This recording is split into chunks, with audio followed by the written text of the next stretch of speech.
Hari ni Abu nak ajar cara-cara buat sehingga daging untuk 100 orang makan. Jom kita tunjuk cara-cara masak dia. Ha mari. Okey, mula-mula sekali kita akan kena letak air dulu.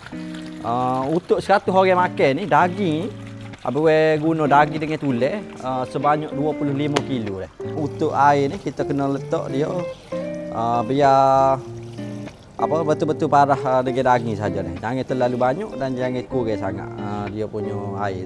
Apabila daging ni sudah mendidih kan. Tengok ni, kita tengok minyak, dia akan keluarkan minyak. Apabila dia mendidih dalam lebih kurang 15 minit dia ada minyak tepi-tepi ni. Minyak ni lah akan melekat tangan apabila kita makan sup ke singgah ke, minyak ni lah. Jadi kita kena buang minyak ni. Supaya mengurangkan sedikit minyak lemak-lemak yang melekat kat tangan apabila kita makan nasi sekejap lagi. Okey, kita ambil kita buang ya. Okey, apabila kita buang minyak tu kita masuk ke 1 kilo halia. Lepas tu 2 kilo lengkuas. Bismillahirrahmanirrahim. Okey, kemudian kita masuk ke setengah kilo bawang putih. Bismillah. Lepas tu kita masuk 3 kilo setengah bawang merah ni. Bismillahirrahmanirrahim. Okey, kemudian kita masuk ke asam keping ni. Asam keping ni apabila agak-agak letak dalam dua genggam dulu. Nanti lepas ni kalau contoh tak cukup masa kita akan tambah lagi lah asam keping ni. Dah. Okey, kita pun kucar dulu. Kucar sehingga dia sebati. Bismillah.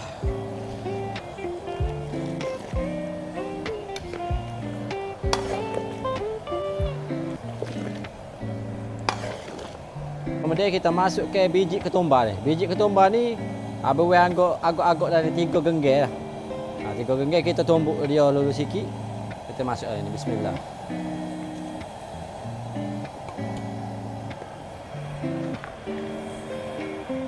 Okey, nampaknya daging ni hampir-hampir nak masuk dah. Sehingga kita ni nampak daging dah mula empuk dah tu, kita masuk ke garam dah. Garam ni kalau sebolehnya kita guna garam kasar. Sebab garam kasar ni dia masih berlemuk. Dia tidak garam garam halus tu. Jadi abu bubur garam ni dalam 4 genggam saja dah. Lepas tu kita masuk ke gula dah. Kalau tidak bubur gula, awak tidak terlalu kelantam untuk saya. Gula sikit saja. Sikit ya. Biar ada manis. Manis bukan apa manis apa wak air. Nak tubik manis huduh-huduh gitu ya. Lepas tu kita masuk ke lada kering ya. Lada kering ni kita siap buah biji dia. Kita masuk. Masuk tadi. Lebih kurang dalam 2 genggam. So nampak color dia. Lepas tu ada aroma lada kering ni dari singgah kita dah. Setengah orang dia tak bubuh, setengah orang dia bubuh lada kering ni. Atas kita rasa masing-masing lah. Apa bubuh segenggam lagi lah. Jadi total semua 3 genggam lah lada kering ni. Okey, beres.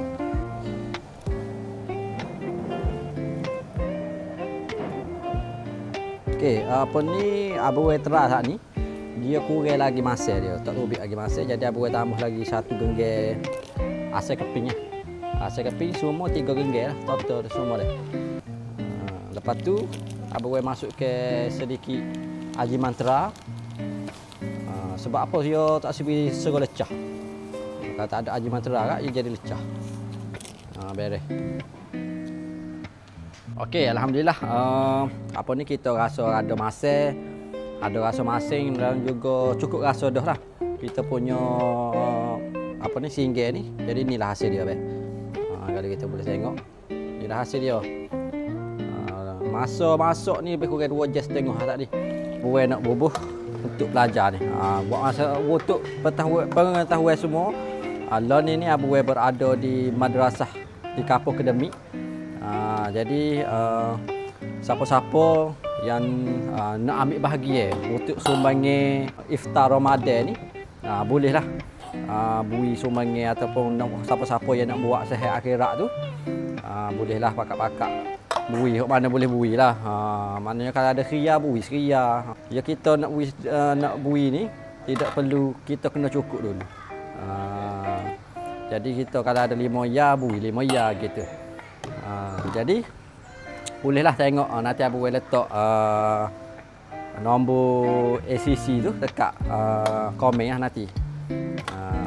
Siapa sini yang nak buat singgah daging ni, bolehlah tiru resipi Abang Wei. Resipi ni boleh makan untuk 100 orang makan dia. Jadi mati musim-musim nak gaya ni ko, musim puasa ni, nak buat jamuan untuk makan-makan family ataupun nak makan di masjid ke apa, bolehlah tiru resipi ni. Dia sangat-sangat simple dan sedap dah singgah daging ni. Jadi alhamdulillah singgah daging untuk 100 orang makan kita siap. Siapa bagi sedap? Allah yang bagi sedap. Amai.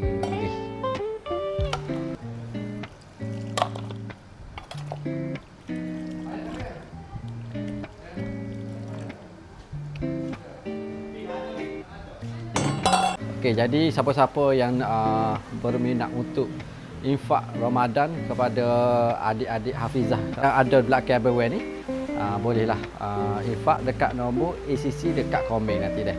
Jadi semoga dengan infak tuai-tuai dapat dikira sebagai bekal untuk sehat akhirat nantilah, insya-Allah. Amin.